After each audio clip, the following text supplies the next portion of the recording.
Hello everyone, मेरा नाम शुभम है और इस वीडियो में मैं आपको सिनोनिम और एंटोनिम्स करवाने वाला हूँ। और ये ऐसी ट्रिक से करवाने वाला हूँ जिसको आपको लॉन्ग टाइम के लिए याद रहेगा।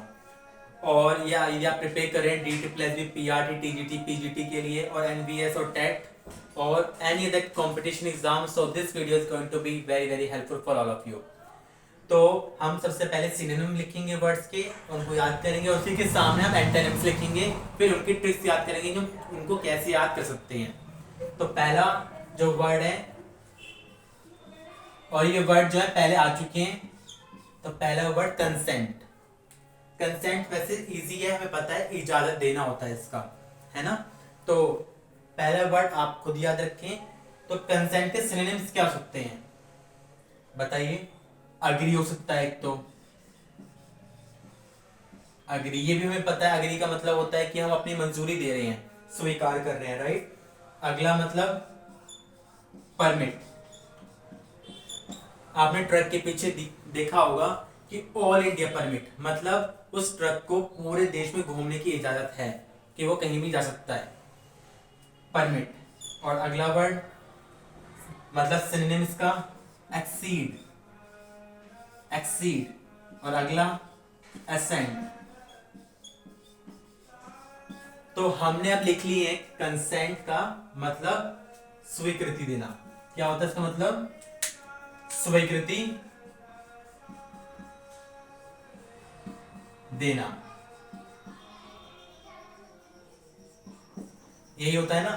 तो कंसेंट बहुत इजी हमें पता है, अग्री भी हमें पता है और परमिट भी हमें पता है। लेकिन एक्सीड और एक्सेंट कुछ नए लग रहे हैं, तो हम इनको कैसे याद कर सकते हैं। तो यदि हम मानो क्वेश्चन आया व्हाट इज द सिनोनिम और which is the most nearest related word to consent, और उसमें आपको तीन ऑप्शन दे दिए, चौथा ऑप्शन एक्सीड दे दिया, तो आपके कंफ्यूजन हो सकता है। तो इसमें हम कैसे याद कर सकते हैं इसको? एसीसी। अच्छा, एसीसी क्या होता है? सीमेंट कंपनी है ना, सीमेंट। तो एसीसी क्या देता है? सभी को स्वीकृति देता है कि जो भी क्लेम से लेके आओ, हम आपको प्रूव करेंगे कि हमारा cement best of the world है, स्टेट ऑफ द आर्ट है। तो हम एसीसी याद करेंगे, हम एसीसी सीमेंट, ठीक है। तो हम कोई एक एसोसिएट टेक्निक, मतलब हम कुछ कंडीशनिंग करके इसको याद करेंगे। एसीसी सीमेंट हमने कंडीशनिंग कर ली, तो जब भी हमें याद होगा, जब भी ये वर्ड आएगा तो हम देखेंगे अरे एसीसी, एसीसी तो सीमेंट है और वो सबको मंजूरी देता है कि जो भी क्लेम में दावे है लेके आओ, मैं देखूंगा और फेस करूंगा। ऐसे यहाँ पे, तो यहाँ पे कौन सी टेक्निक लगा सकते हैं हम? एस। एस को हम डोंकी बोलते हैं, जिसे हिंदी में बोलते हैं गधा। अब जो भी काम करवा लो वो बस हाँ हाँ बोलता है, कर लो भाई, जितने भी काम करवाने करवा लो, ला दो मुझ पे, मतलब वो भी अग्री कर रहा है एक तरह से, है ना। तो इसको हम डोंकी से याद रखेंगे, मतलब गधे से। और मतलब डोंकी क्या करता है? कंसेंट नहीं भी देना होता तब भी देनी पड़ती है उसको, क्यों?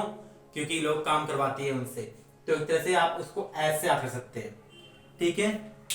तो ये सिंपलेस्ट तरीका है। आप अगला है इसके एंटोनिम्स।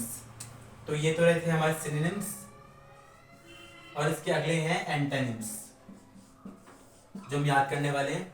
तो पहले यदि हम देखें तो पहला तो हो जाएगा एंटोनिम्स, याद कर देते हैं, कोई बात नहीं। एंटोनिम्स, एंटोनिम्स, ठीक है। तो पहला डिसएग्री हो जाएगा, डिसएग्री मतलब हम मंजूरी नहीं दे रहे हैं, है ना। दूसरा क्या हो सकता है? ऑब्जेक्ट। देखो ऑब्जेक्ट दो चीजें होती हैं, एक तो ऑब्जेक्ट ये भी है वस्तु, है ना, और दूसरा ऑब्जेक्ट होता है कि ऑब्जेक्शन देना। ऑब्जेक्शन विलॉड बोलते हैं ना कोर्ट कचहरी में, ऑब्जेक्शन विलॉड, तो वो ऑब्जेक्ट ही होता है, मतलब मैं उसका विरोध कर रहा हूं, राइट। तो दो मीनिंग होते हैं, ऑब्जेक्ट मतलब विरोध करना, दूसरा होता है वस्तु। तो ये तो हमें याद ही होंगी। अगला है डिसेंट। तो यदि हम कुछ भी हम याद कर रहे हैं प्रोफेशनल, तो उसका ऑपोजिट करेंगे तो अनप्रोफेशनल बन जाएगा, है ना। इसी प्रकार से जैसे एसेंट है वैसे डिसेंट हो गया। एसेंट में पता है कि जो भी गधा है वो मंजूरी देता है, तो यहाँ पे हम डिसेंट, डिस नहीं, डिस मतलब नहीं, नहीं देता है वहां पे, ठीक है। तो ये भी हमें इजी याद हो जाएगा। अब अगला है इसमें डिफर। डिफर, डिफर मतलब हमें पता है oh, every person is different in the world, right. तो डिफरेंट मतलब होता है डिफरेंट, अलग अलग। यदि हम सेम बोले तो सेम ही होता है, लेकिन डिफरेंट मतलब अलग, मतलब उसकी जो चॉइस है वो अलग है। तो ये पूछे which one of the following is a antonym of permit, तो यहाँ पे डिफर आ सकता है, आएगा। क्लियर है। तो आप इसको आप नोट डाउन कर लें, नोट पैड निकाल के रखें अपना और नोट डाउन कर लें। आप पॉज करें और उसको नोट डाउन कर लें, और फिर ट्रिक आप याद कर सकते हैं। क्लियर है। अब मैं रेस कर रहा हूं, हम दूसरे उस पे चलते हैं, वर्ड पे। आई होप आपने पॉज करके आपने राइट डाउन कर लिया होगा। आगे आने वाली जो भी सीरीज होंगी इंग्लिश की वो ऐसे ही बेस होंगी, जो भी इंग्लिश के टॉपिक्स होते हैं। तो आपको कहीं भी जाने की जरूरत नहीं है, यूट्यूब पे आप केवल इसी चैनल पे आप रह सकते हैं इस संदर्भ के लिए ना। दूसरा वर्ड, तो वह पहले हम सिनोनिम्स देखेंगे इसके भी। तो पहला वर्ड है इसका कैटास्ट्रॉफी, कैटास्ट्रॉफी। कैटास्ट्रॉफी मतलब क्या होता है, आपदा होता है, मतलब बहुत बड़ी विपदा, है ना। लेकिन ये वर्ड हमें ज्यादा पता नहीं होता, तो हम इसको भी सीखेंगे आप कैसे याद कर सकते हैं। अगला डिजास्टर, लेकिन हमें डिजास्टर जरूर पता है कि डिजास्टर का मतलब क्या होता है, आपदा होता है ना। अगला वर्ड इससे संबंधित क्लैमिटी, क्लैमिटी है दोस्तों। अगला है मिसफॉर्चून, फॉर्चून, ठीक है। और अगला है हमारा मिसहैप, मिसहैप, ठीक है। अब ये है सारे सिनोनिम, ये सबका मतलब एक ही मानो आप। तो कैटास्ट्रॉफी को हम, जैसे कि हम आपदा है मतलब कुछ गलत होना बहुत बड़ी लेवल पर, तो हम कैसे याद कर सकते हैं कैटास्ट्रॉफी। काटा, काटा, काटा, ट्रॉफी, क्या काट दी, काटी, ट्रॉफी। अच्छा, यदि मानो आपने कुछ प्राइज जीता है, लेकिन आपके दोस्त ने वो ट्रॉफी ली और काट दी। आप काट दे, चाकू से काटे या हाथ से काटे, कैसे भी काटी हो, तो क्या आप मानोगे क्या हुआ होगा, बहुत बड़ी चीज हुई होगी, है ना। तो इसी से संबंधित हो सकते हैं। काटा है ट्रॉफी, अच्छा हाँ, मतलब कुछ बड़ी विपदा आई है तभी काटी है उसने, ठीक है। तो ऐसे आप याद कर सकते हैं। और दूसरा वर्ड तो आपको पता ही होगा कि कैसे याद करना है, और ये कॉमन वर्ड है, पता ही होगा आपको, क्लैमिटी। अब काल, इसको हम कैसे कर सकते हैं, काल एम। अच्छा, एम का मतलब क्या होता है, आई एम अ बॉय, मैं लड़का हूं, मतलब एम मतलब है यहाँ पे हूं। तो ये भी काल मतलब, काल मतलब क्या होता है, मतलब अंत, है ना। काल हूं। और आई का मतलब क्या होता है, मैं, काल हूं मैं, मतलब यदि मैं काल बन जाऊं तो क्या हो जाएगा, डिजास्टर ही हो जाएगा, ऑब्वियसली यही तो है ना। तो इस तरह से आप कह सकते हैं काल हूं मैं। इसको आप नोट डाउन करते जाएं अपनी नोटबुक में ना। अगला है मिसफॉर्चून। अच्छा, फॉर्चून क्या होता है, फॉर्चून मतलब होता है भाग्यपूर्ण वाला अच्छा कार्य, और फॉर्चून का तेल भी आता है ना। तो यदि मान लो घर पे पकोड़े बन रहे हैं, तो उसके लिए हमें तेल चाहिए या फॉर्चून चाहिए, फॉर्चून है नहीं, लेकिन मम्मी बोल रही है फॉर्चून लेके, और आप लेके नहीं आ रहे, तो क्या हो जाएगा, विपद आ जाएगी, है ना। आपको भी बोली जा रही है लेके आ, लेके, लेकिन आप लाने के लिए तैयार ही ना हो, तो इसमें क्या हो जाएगा, मुश्किल हो जाएगा, मतलब डिजास्टर ही हो जाएगा, एक तरह से लड़ाई हो सकती है ना। तो तेल से आगे रखेंगे हम, किसके लिए, पकोड़े ले सकते हो आप यहाँ पे। अच्छा, मिसफॉर्चून, फॉर्चून का तेल होता है और तेल में लेके नहीं आया था, है ना, तो पकोड़े नहीं बन पाया, ऐसे में बहुत बड़ी विपदा आ गई थी, घर पे लड़ाई हो गई थी। और मिसहैप, इसका आप बताएंगे कि आप कैसे कर सकते हैं। चलो मैं बताता हूँ, कोई बात नहीं। मिसहैप ये क्या है, एम आई। अच्छा, एम आई के मोबाइल्स होते हैं ना, एम आई किसकी कंपनी है, चाइना, है ना। अब हम चाइना पे हम क्या दिखाते हैं, डिजास्टर्स एटीट्यूड, है ना। एक तरह से हमें बिल्कुल पसंद नहीं है, we don't want to get any product from that country, but जो भी नागरिक है, जो भी गवर्नमेंट है, उन पे आपदा की तरफ रचना चाहती है, कैसे स्पोर्ट्स कम किए जाए, कैसे उन पे हावी बना जाए, राइट। तो आप इस तरह से याद कर सकते हैं, एम आई, जो शाओमी की कंपनी है, शाओमी, इसे याद कर सकते हैं ना। इन सब के एंटोनिम्स कैसे होंगे, एंटोनिम्स, तो पहला हम देखेंगे यदि, तो पहला होगा आपका ब्लेसिंग, लिख सकते हो आप, ब्लेसिंग। अगला है प्रोस्पेरिटी, प्रोस्पेरिटी। अगला यदि देखें तो हम रिसर्जेंस, रिसर्जेंस, इसकी स्पेलिंग भी याद कर लेना, इंपॉर्टेंट है, इनमें से स्पेल में आ सकता है ना। इतना ही ठीक है। अब ब्लेसिंग तुम्हें पता है, आशीर्वाद देना मतलब अच्छा ही कार्य होगा, और प्रोस्पेरिटी भी पता है, मे your life full of prosperity and blessings, right. Now resurgence हम कैसे याद करें? रिसर्जेंस मतलब सर्जरी, सर्जन, सर्जन, सर्जरी, है ना। तो हम सर्जरी से आप इसको याद कर सकते हैं। और जब सर्जरी होती है तो क्या होता है? सब कुछ ठीक हो जाता है, रिकवरी हो जाती है, मतलब डिजास्टर से रिकवरी पे आ गया, तो एंटोनिम बन गया इसका।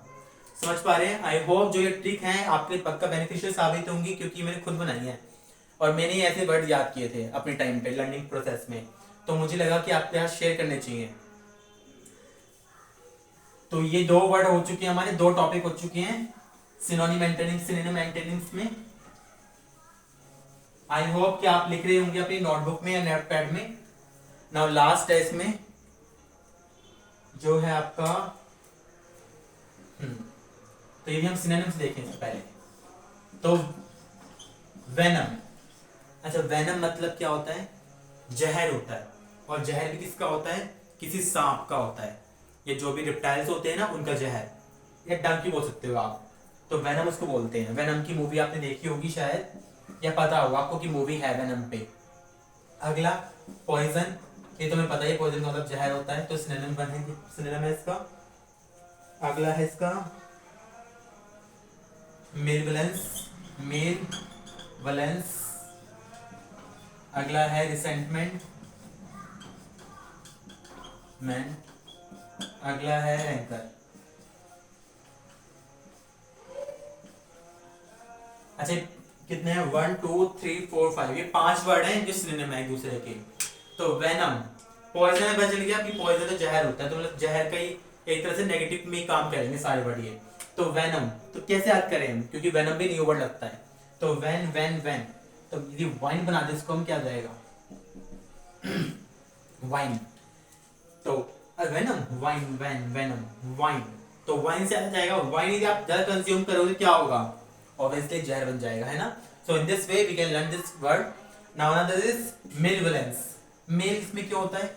मेल मतलब पुरुष, और valence, valence, valence, valence, violence, violence, violence, मतलब यदि पुरुष वायलेंस करे तो क्या होगा? जहर ही उगलेगा और जहर ही बन जाएगा एक तरह से वो, है ना, बोल सकते हैं। तो यहाँ पे हम दे सकते हैं पुरुष, और यहाँ पे सकते हैं हम लड़ाई या हिंसा। हिंसा लिख लो आप, मतलब जो पुरुष की हिंसा होती है वो कहाँ ले जाती है आपको? जहर पे ले जाती है, एक तरह से खत्म पे ले जाती है आपको, है ना। और अगला है रिसेंटमेंट। रिसेंट का ये आप बताओगे कि आप हम कैसे निकाल सकते हैं इसको याद करने के लिए। और रैंकर का, अच्छा, और रैन है, ठीक है, नहीं रैन, रैन का भी आप ही बताओगे, क्योंकि मुझे सच में पता नहीं चल पाया कि कैसे निकाल सकते हैं। इन दोनों का आप बताओगे ना। अगला है एंटोनिम पे चलते हैं इनकी। एंटोनिम्स में पहले क्या आएगा इसमें? रेमेडी, आपने रेमेडी सुना होगा, होम रेमेडी, घरेलू उपाय, तो वही है ये। Benevolent, benevolent. अगला सिंपैथेटिक, सिंपैथेटिक, सिंपैथेटिक की स्पेलिंग क्या होती है? ई आएगा यहाँ पे बेटा। और लास्ट है हमारा इसमें एंटीडोट, एंटीडोट। तो यहाँ पे हमारा एंटीडोट, बेनेवलेंट, मेलेवलेंस, वेनम और रैंकर, ये 5-6 से 6 वर्ड मोर इंपॉर्टेंट है इसमें। तो रेमेडी तो हमें पता है कि उपचार या उपाय होता है। बेनेवलेंट मतलब इसका ऑब्वियसली है, इसके ऑपोजिट है, तो हम कैसे कर सकते हैं? बैन, बेनेवलेंट, बैन मतलब बैन है, क्या है? वेलेंट, वेलेंट, वायलेंस, ठीक है, बेनेवलेंट, ये बेनेवलेंस, हिंसा मान लो आप, ठीक है, मतलब हिंसा बैन है। क्लियर? नाउ सिंपैथेटिक में पता है कि सहानुभूति है जो सही होता है। और एंटीडोट को हम कैसे याद कर सकते हैं? एंटीडोट, आपने एक मूवी देखी होगी क्रिश की, जहां पे वो एंटीडोट बनाता है, मतलब उपचार बनाता है कि कैसे उसको कम किया जा सकता है, इसको खत्म किया जा सकता है ना। एंटीडोट, इसका भी आप ही बताना, इसका भी आप बताना कि कैसे आप कर सकते हैं इसको, और आप इसको भी कमेंट सेक्शन में लिख सकते हैं। आई होप कि ये वर्ड आपके लिए हेल्पफुल होंगे। These are the words which have come earlier in the exams, in competition exams. So मैं आपको पक्का रिकमेंड करता हूँ कि आप पक्का कीजिए, और आगे आने वाले सीरीज में बहुत सारी वीडियोस आएंगी इंग्लिश से रिलेटेड जो आपके लिए हेल्पफुल और पक्का पक्का हेल्पफुल होंगी वो। Thank you watching this video and keep supporting, kindly like share, please share कीजिए इस वीडियो को और मेरे चैनल की वीडियोस को भी। आई विल ऑब्लाइज और grateful to you. Thank you, bye bye here, and stay tuned here on the channel. I will keep uploading so many videos for you. Bye bye.